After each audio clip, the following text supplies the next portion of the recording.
And we're live. Hey, everybody, you're watching my comic reviews here on the Pop Culture Network. I am Dirt, and Happy New Year, everybody. Welcome to the show. I'm going to talk a little bit before we get started looking at some of the actual comics that came out this week about why we're doing the show this format. As most of you know, I've been doing Vine comic reviews for quite a long time, and actually, it was great. It was a fun experiment, but of course, Vine is dead.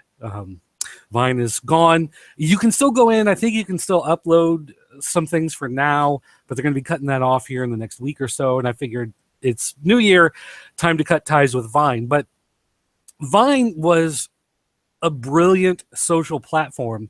And I thought I would just switch to Instagram and use Instagram instead for doing comic reviews. But Instagram really sucks in cross-pollinating your content. So real quickly, without getting too technically detailed, in Vine, you would create the video, you would upload it, you would put it in a category, and anybody who looked through that category list would see your video. And they could hit the revine button if they liked it and revine it. They could hit the like button, and it would show up in their feed. People could see what things other people liked. If they revined it, it would show up in their personal feed. So if you went to see like what someone was looking at, it would show up in their feed and you could follow back. And so it was a really good way that I could make content and throw it on the platform, and then everybody could find it. It would cross-pollinate to other channels. So as other people liked it and shared it and whatever, it would just get in front of more eyeballs, bring people back. And, I would upload a video and I would just get hundreds and hundreds of loops on it, and it was great. So they announced that Vine was shutting down, and I thought, well, I'll just jump to Instagram. That's what everybody's doing, is jumping to Instagram. That's the thing that all the cool kids are doing. The problem is Instagram is really about people following you. Unlike even something like Twitter, where people can share it, or Facebook, where they like it and it'll show up in the feed, so-and-so likes so-and-so's post. Instagram, you put something on Instagram, it's there. Anybody who follows you can find it, but there's no way to actually put that in front of other people outside of the list. Now, I can take the link and I can put it on Facebook, or I can put it on Twitter, but it seems like at this point, almost everybody who's already following me on Twitter or looking at the posts on Facebook, like they're already going to see the content. The great thing about Vine was it was getting in front of new people, and I had new people contacting me, sending me messages, leaving comments on the videos, people I'd never seen before, never heard of before. It was just a great way to meet new people, and Instagram doesn't do that. Now, I looked at some of the other stuff. I was thinking maybe I'd go to Tout, even though nobody really uses Tout anymore, and that's become more of a commercial thing. Associated Press, Fox Sports, all of these places will have a lot of videos on there, and they can do unlimited. If you're a free person like me, I would just do it as a personal account, not set up as some sort of corporate PCN account, whatever. I'd be limited to 15 seconds. And so that, might be a little fun. But, like I said, nobody uses it, and so it just doesn't have anybody there looking at it. You can put it on Snapchat, but, whatever. So really, with Vine being dead, there was just no good place to do that type of stuff other than YouTube. YouTube has just been designed for this type of thing. The fun thing about Vine is they were short. You had to be 6.5 seconds or whatever it was, 6.8 seconds. I forget exactly, where it would break down, but you had to be short. You had to think about what you're saying to just kind of get it really compact to throw it in there. And, I miss not having that platform anymore, but I figured New Year, it was just time to stop. It was an experiment. It was fun while it lasted. But now that it's over, it's just time to move on and do other stuff. So I've been doing a lot more of this live streaming stuff in the past month or so, and I figured why not just keep on rolling with some of this and throwing the stuff out there. So we are going to take a look at some comics today, and we are going to start here with Superman number 14. And as you can see by the many different super people on the front cover, this is a multiverse story. I was actually really excited when I saw the solicitation for the story. I really, really wanted to read this. This is one of the key things I've been looking for this week, and this does not disappoint. This is fun. This sets up with, well, I want to call him Clark Kent, but he's not Clark Kent anymore, right? He's Clark White, because he's using Perry White's old name.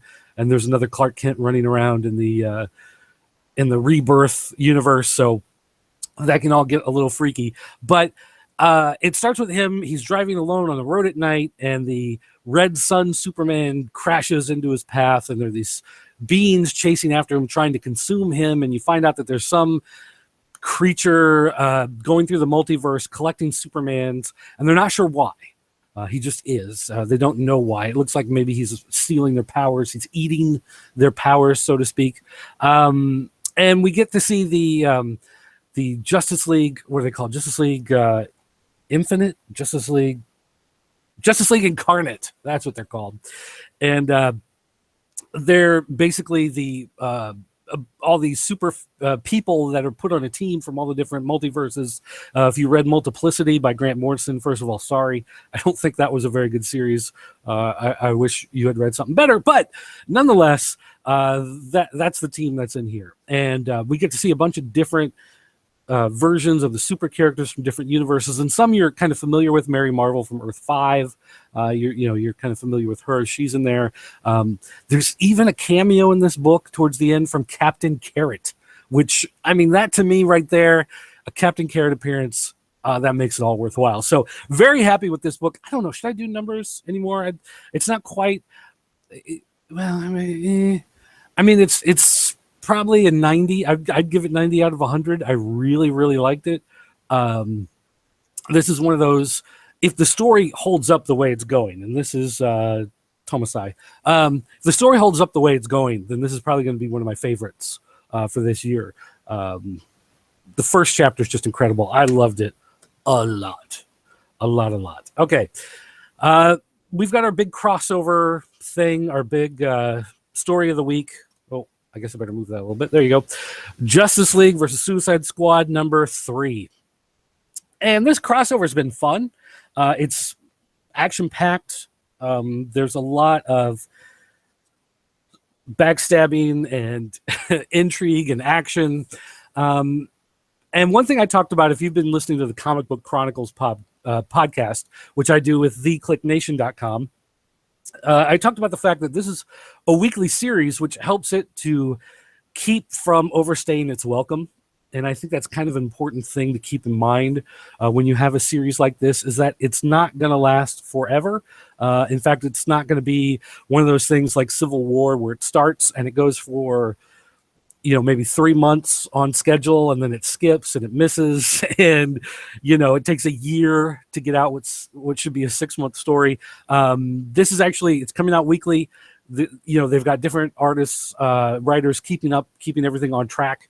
But this is a lot of fun. We learned some things in this book that we didn't know about Suicide Squad before. I think, and I'm just kind of going out on a limb here, but I think the point of this book is to say to all the Justice League fans out there, hey, come read Suicide Squad. And people are going, maybe I didn't like the movie. I never really cared about the book. I don't really want to get into it. But this seems like it's really built around the idea of taking the Justice League and putting them with the Suicide Squad and saying, hey, come check out this book too. And here are the characters that are in it. And you'll probably really like some of them. And it's really kind of fun. And, introduce it to a whole bunch of new readers that way. So I enjoyed it. It's not great, but it is good. Probably an 80 out of 100 on this one. It's a lot of fun. Like I said, we learned some new things. It's not breaking new grounds in the comic industry or anything like that, but it is a lot of fun. So I've enjoyed reading it the past couple of weeks. I think it's one of those things that I'm really going to have no problem sticking with all the way through. I'm trying to find the cover for the next book. See, I'm trying to be smooth over here and pull it up, and it's just taking me forever to try to find it here, which is not smooth. So now you're just watching me look off to the side. So I'm going to give up trying to find it so I can throw it up on the screen and instead just grab it. Here it is, Death of Hawkman. And this is number 4, right? Yeah, number 4. And Death of Hawkman, I don't know what the point of this story is yet. Except, I mean, it says death of Hawkman, but does that really mean that the character is going to die? Does that mean he's going to morph into something else? Does that mean someone else is going to take over the role? We still don't know at this point. But really what it is, hey, let's do an outer space story. We've got Adam Strange. We've got Hawkman, Carter Hall, the Thangarian version of him. And let's throw them together and, just see if we can tell an interesting story with them. Here we go. Here's the cover. I can throw the cover up there. There you go. So Death of Hawkman, one of the things that bothered me in the last couple issues is that they did a really good job, I think, of introducing Adam Strange and introducing Hawkman to new readers, making you kind of care about him. But then I don't know why, but it seems like they didn't spend very much time on the villains and making the villains characters that you're going to care about or be worried about or wondering about. They did add Despero into the mix, and that helps because Despero, he's a fun villain. He's a villain that's been around for a very long time in the DC universe. And so, but what they've been trying to do is to make like Adam Strange's wife into someone that you're worried about, make some of the other people question his alliance to his home planet because he's running around with Hawkman and Ran and Thangar are always at war with each other. They don't get along. And it just seemed like they didn't really do enough with those characters for you to care about the fact that they were mad about Adam Strange running around with Hawkman. And they made some threats and stuff. And you don't really know, like, well, who cares? Like, are they really... So this issue basically says, hey, don't worry about that. Now you just have to worry about Despero. And Despero is one of those guys who, he's come this close to beating the Justice League on several occasions, which makes him a guy that you have to worry about. So it's been fun. It's decent. 80 out of 100. Again, it's not breaking any new ground. It's nothing too incredibly special, but it still is a lot of fun, and I am enjoying it. All right, this is another book I've really been looking forward to ever since I heard about the solicits for it, and that is The Fall and Rise of Captain Atom. I've been a fan of Captain Atom for, oh my gosh, how old am I? Pretty old now. Probably 25 years or so I've been a fan of Captain Atom. And so I'm super excited that they're doing this. I loved his New 52 series. I think they did a lot of really neat stuff with that. And not only do I like the character, but this particular series is being written by Cary Bates, which if you're an old-time DC fan, you recognize that name. The dude's like 70 years old. He wrote some of the best Silver Age stories, a lot of multiverse stuff. He's one of those guys from DC during the era of Julius Schwartz, and they would put themselves into the comics as writers on Earth, having control over the characters in the alternate universe. And there's even one where Cary Bates went to the alternate, to the DC universe, and he was one of the ultimate villains because he could control everything and he knew how things worked and, whatever. So I'm really looking forward to it. And like I said, I like the character. So the main point of this story is when we last saw Captain Atom a couple of years ago, when his series ended, he was becoming ultra powerful. He could see into the past, the present, the future. He could exist in the different time periods at the same time. It was a really weird, metaphysical, screw with your head type of series is what it turned into. And then it got canceled. So it's like, well, here's this guy who was super powerful, super important, and he just kind of fell off the face of the earth. So why haven't we seen more of him? Why haven't we heard more about him? Why did he just disappear? And this part of this book is explaining that, is explaining to you what happened to him and why he's gone and why you haven't seen a lot out of him. But then it also explains why is he still important to the DC universe? Why is he still a threat in some ways? Why is he still a powerful hero? So it just sets up a lot of interesting stuff with the character. And it's the artwork is really good in this. The story is good. The artist is someone whose name I'm not familiar with right offhand. Will Conrad. Like, that name sounds familiar. I didn't look it up on Google. I'm not going to pretend to be an expert on everybody who draws comics, but the name sounds familiar. Will Conrad. I'm sure I've seen him in other stuff, but it looks nice. It's got a nice, clean feel to it in this book. I really enjoyed it a lot. Looking forward to see. And the ending of this particular issue is one of those endings where someone like me, it's like a swerve out of left field, and it's setting up. Well, I can't really say what it might be setting up without spoiling what that ending is. But let me just say, it's a lot of. I really enjoyed this one. Go 85, not quite 90 or 95, not like, something that's going to blow you away, but better, a little better than some of those average books. 85 out of 100 on that one. That was pretty good. Now we come to one of the biggest disappointments of the week, and it really kind of hurts me to say this, but Batman 14. Tom King. I love Tom King. I do. He's a great writer, but I've had a lot of problems with his work on Batman. He's been having a very hard time, I think, with this book being one of those that comes out twice a month, where he's been really stretching the story out so that it covers the same amount of ground every month, but he just goes into way more detail, which I guess is a fine experiment to try, but I like stories that move and get somewhere, and he's had a real problem doing that in this book. I mean, there have been some great things, don't get me wrong. There have been some great character moments and great storytelling beats along the way, but overall, it's just kind of disappointing to me. And this book is especially disappointing to me because this is the reunion of the guys who do Sheriff of Babylon. Mitch Gerads, the artist, Tom King, the writer. In fact, I've got right back here, Sheriff of Babylon, one of my favorite books of all time. And so the two of them coming back together, they worked together on Punisher. If you read the last Punisher series from Marvel, fantastic stuff, great stuff. The two of them reunite on this book, and it's a soap opera Catwoman love story.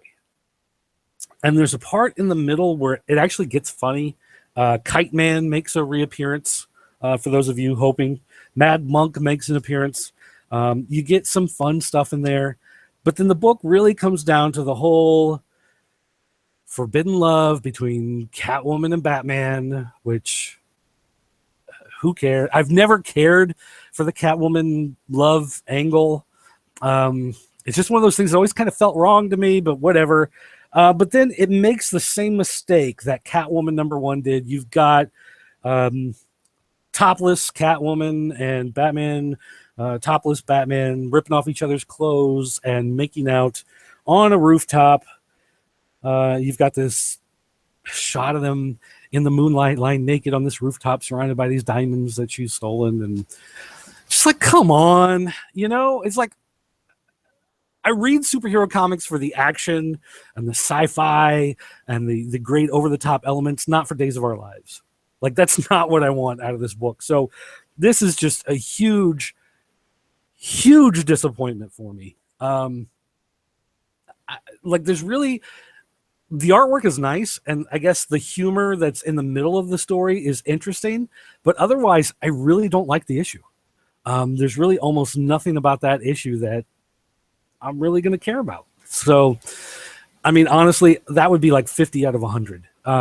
If you're buying the series to complete the series because you want the collection, you hate having a break in your run, then you're going to pick it up. But honestly, I'd skip it. If you're really not that bothered by having holes in the collection and you like having just, nice story arcs, get the 5 issues of one complete story, you don't need it. And it's just not that good. And I'm going to take some hatred from you guys out there. You can email me, dirt@popculturenetwork.com. Tell me how wrong I am, how much you hate me. But nonetheless, there we go. All right, we've got Justice League #12.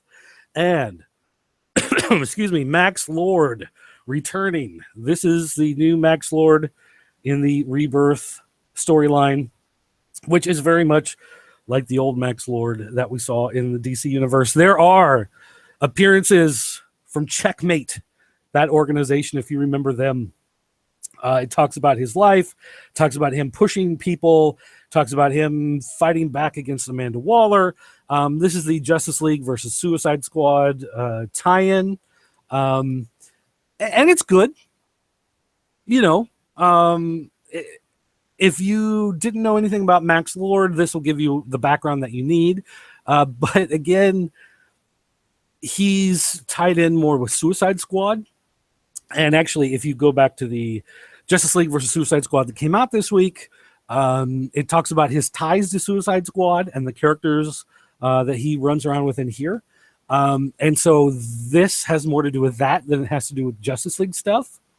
So again, now I know one thing, though, the new Justice League of America series that's coming out is actually going to use some of the characters from Suicide Squad in the new Justice League of America team book. So it looks like that this setup is also going to plant the seeds for the new Justice League of America series. And so this, again, ties into that. They're just, I guess, bringing the Suicide Squad and Justice League closer together. But again, it feels like this is more of a, hey, pay attention to what's going on over there, as opposed to, hey, here's Justice League. Watch Justice League like Justice League. Read Justice League. You're not really getting that in this book. So, I mean, 75 out of 100. I'd probably rate it higher if this was in Suicide Squad as opposed to Justice League, but it loses points because this is supposed to be a Justice League book, and it really doesn't feel like it. Even though Max Lord was a member of the Justice League in the old DC universe and has ties to a lot of the characters and the stuff that's going on in the Justice League part of the DC universe, but it doesn't feel like it really fits with everything going on in Rebirth. And that's kind of been a problem with Justice League. It just hasn't been the greatest series since Rebirth, although probably didn't help that the Doom War or Darkseid War storyline in the old Justice League before Rebirth happened was one of the best stories of last year. So, all right. We got a couple books from Marvel, and so we'll jump to those real quick.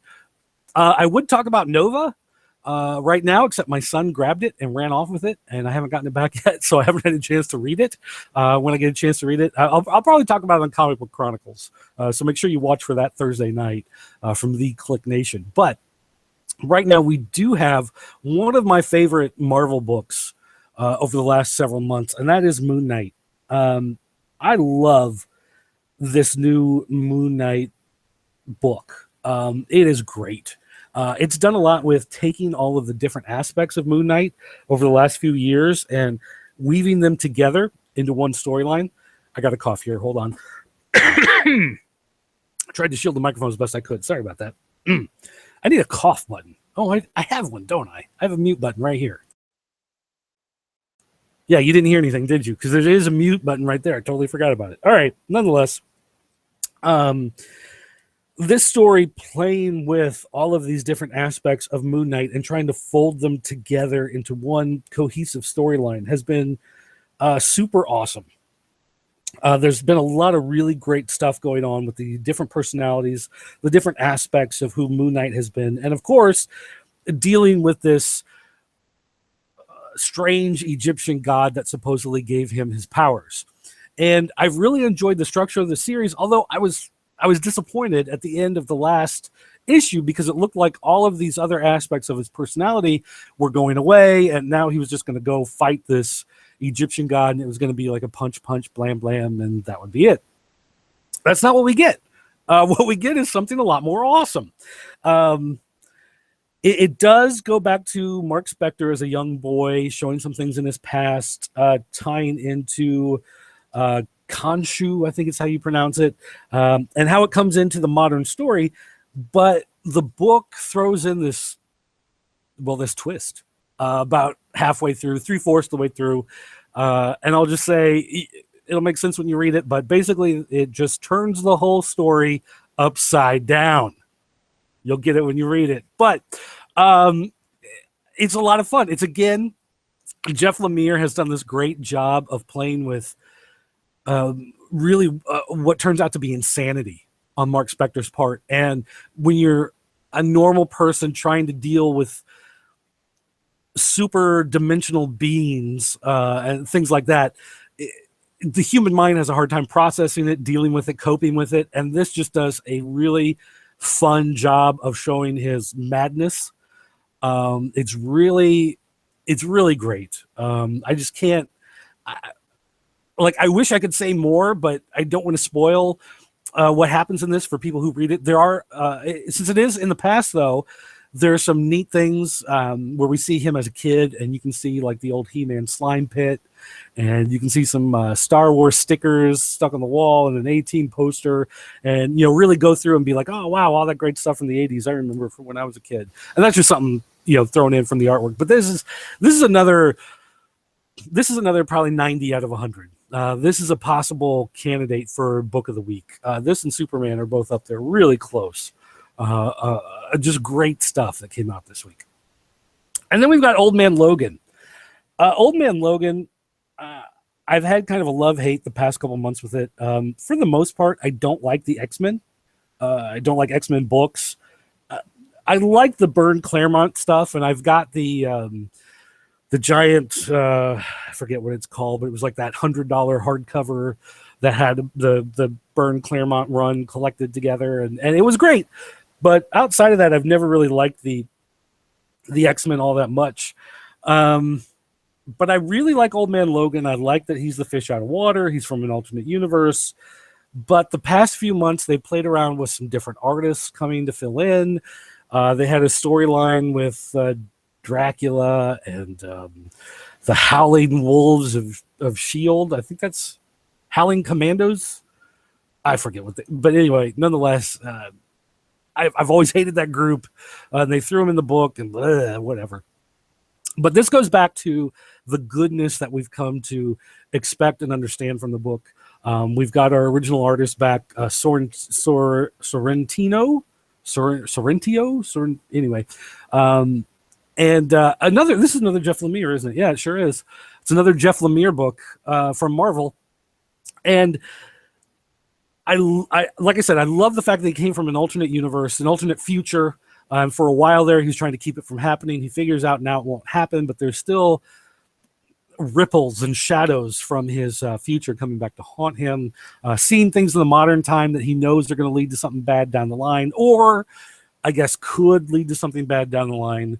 But this goes back to showing the wasteland and showing some of the history of the stuff that he went through and some of the stuff that he had to fight with and get involved with. And there may even be a little hint of maybe he's going crazy, or maybe it's just a memory, or there are some weird things going on. But this has been a lot of fun. Probably an 85 out of 100 on this one. This is a good book. If you haven't been reading Old Man Logan, I'd suggest you pick up the first trade. That's going to have a good story in it. You can probably skip a couple of those that come after the trade and then hop back on with this particular storyline. It's good stuff. I really like that series. So that's the stuff I've been able to read so far today. Take a look at that we could talk about here quickly. But I want to know what you guys are looking forward to this week. So you can leave a comment on this page on YouTube, or you can send me an email, dirt@popculturenetwork.com, or you can send me a tweet. It's at PCN_dirt. I'd say check out my Vine, but not anymore because those are gone. Instagram, I don't even know what I'm going to do with that. I may just abandon it at this point. I don't know. I kind of hate to, but it's just it's hard to see the point in it, especially if I can do a long form video like this and throw it out there. So let me know what you guys think about some of the books that are coming out this week, and if there are any new social platforms you think I should check out. Like I said, Tout is probably the closest thing to getting to Vine, but nobody uses it. So I mean, I don't know. But anyway, guys, thanks for watching. I'll see you next time.